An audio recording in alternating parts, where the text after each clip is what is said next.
Magandang araw, dahil June na ay balik gamit ako ng Ecosia search engine app. So bilang graduate ng literature, aminin ko naman na hindi naman lahat ng mga salita ay alam ko ang ibig sabihin. Kaya ginagamit ko rin si Ecosia para sa mga definition of terms.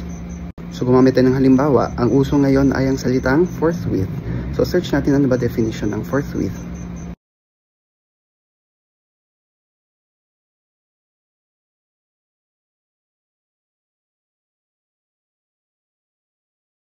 So ito una kay Merriam-Webster, adverb pang-abay, forthwith without any delay. Without any delay. Next naman, Cambridge.